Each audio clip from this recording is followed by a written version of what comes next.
All right, guys, today's episode of Online Finds, we're talking about magnetic pogo pin connectors.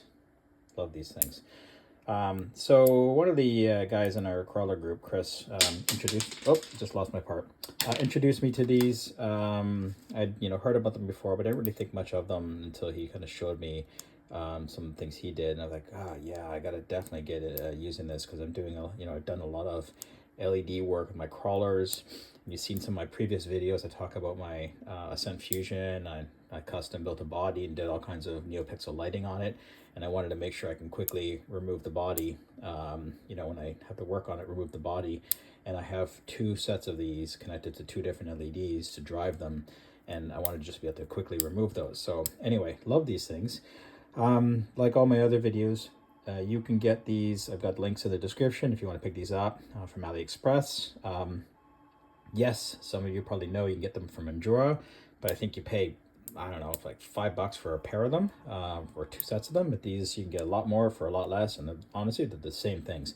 You can get them pre-wired like this, which is kind of cool, sealed up and whatnot. Or you can buy them raw like this and solder your own connectors onto them. And like I did, I custom modeled for actually 4-pin. I use 4-pin even though I need 3. But anyway, I custom modeled these 3D connectors that I can seal these up really well from water. And then I only have to worry about the exposed parts.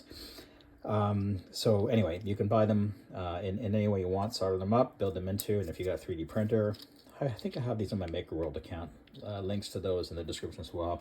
But just a few comments about these. Here's one for a subwoofer speaker that I made that I haven't yet installed, but the idea there was to have a quick connect speaker for the crawler if I ever wanted to make some sounds there. Haven't decided if I'm going to use that or not. But anyway, it's all sealed up, right? The one thing I've found, though, in my experience, we've done a lot of crawling in the creeks and whatnot, fully submerged.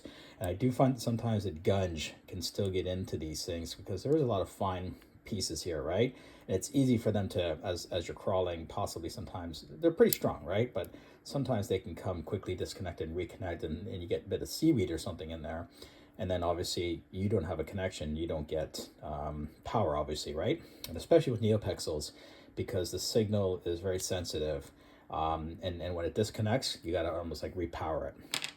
But a little tip I learned was one of the things I do is I have this dielectric grease, which is really actually non-conductive, but it's good. So I put it in there so that it doesn't obviously bridge the connections that I have, because I don't want that either, or I'll fry the circuit. But what it does do is keep any kind of oxidation building up. Even though these appear to be gold plated, I find that they do oxidize, and sometimes you got to sort of give them a quick scrape every few weeks. But that helps that, and it allows for still, because of the pressure of the pogo pins, it allows for a good connection to be made.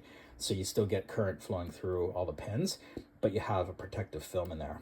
Anyway, like these things, another idea, if you do any kind of custom work on your crawlers or RC cars or whatever, and you want something you can quick connect and disconnect, again, links in the description. If you want to see more of my online finds, I'm going to do hopefully again once a week.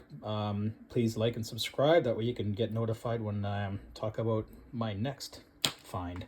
Thanks for watching. Ciao.